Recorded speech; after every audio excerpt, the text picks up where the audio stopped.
This is BCB 106.6 FM. Yes, Bradford and beyond with me, Peg Alexander. Let's talk about the fact that this is Learning Disability Week. And during this week, well, the various health trusts that support and help people with learning disabilities are kind of telling us a bit more about some of the things that they've been doing. There's Learning Disabilities Challenge teams, and they've been telling the world about what they've been doing. And one of the things they've been doing is looking at how they could support people with learning disabilities and people who are neurodiverse when they're in A&E, because that's isn't it? It's an upsetting enough place to be, but even more challenging if just being in an A&E department on its own is challenging for you. Very, very pleased that we've got Amanda McKie, who's the nurse consultant for learning disabilities at Huddersfield Dry Infirmary, on the phone to tell us a bit more. Hello, Amanda. Hello. Hi. Was it Amanda McKie or Amanda McKie? You got it right the first time. Thank you. Oh, well, that's good. I'm very pleased that I did. So you've been doing a fantastic thing. You've put together bags, haven't you, for people who are in A&E departments?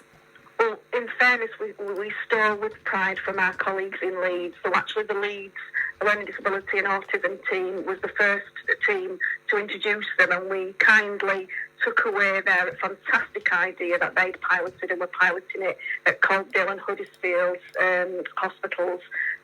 So yes, it's thanks to the Leeds team. So tell us a bit about these bags. How do they work? Why are they needed? So, as you can imagine, waiting for anybody in A&E is quite difficult. But if you've got learning disabilities and or autism, waiting can be quite difficult. A&E can be or the emergency department, as it's known now, can be a really busy environment, very noisy. So these are like sensory bags, if you like. So they've got a set of ear defenders in, because for some people with autism, noise is quite difficult. So there's a set of ear defenders. There's also like a soft ball and some sensory toys, and also a colouring book, etc. So they're given out to people while they're waiting. We've had some fantastic feedback about all the bits of equipment that's in that bag, and that some people found that whilst they were waiting, that they really made a difference to their experience. So our CHFT charity funded our pilot, the 200 bags that we've got locally, which is fantastic. They cost £23 a bag, but as you can imagine, to that individual in A&E or the emergency department, as I said, we call it now, it's invaluable to them. Absolutely. I mean, that's the thing about this, isn't it? I mean, actually, £23, in the scale of NHS budgets, is really not, is kind of nothing. But the difference it makes to those individuals and their families and people who are waiting with them in A&E, just amazing. Absolutely. And because it's quite well embedded in Leeds, when we're piloting it locally, we're actually getting feedback about the content and what people would like more of in the bag, so that we can actually make sure that it's right for everybody.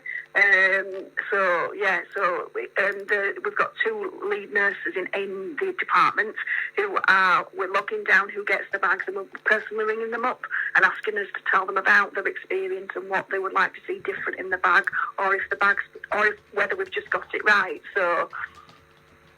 And people, I mean, as I say, I mean, I think that's great that you're doing that ongoing, because obviously people were very involved right at the beginning, weren't they, with what went in them? Absolutely. The Leeds team did a fantastic job in piloting these and involving people, experts by experience, so people with learning disabilities and people with autism. So, we think, we know it's been well tested, but we're just making sure that we've got it right as well. But yeah, and what we also did is the logo on the front of the bag.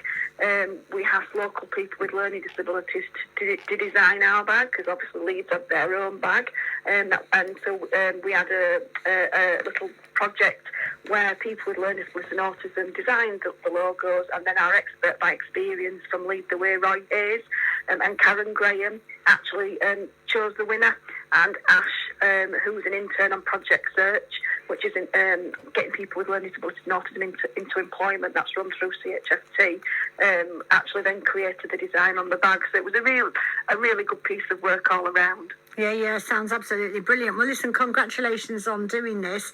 And I guess, do people get given the bags automatically when they go in? How does that work?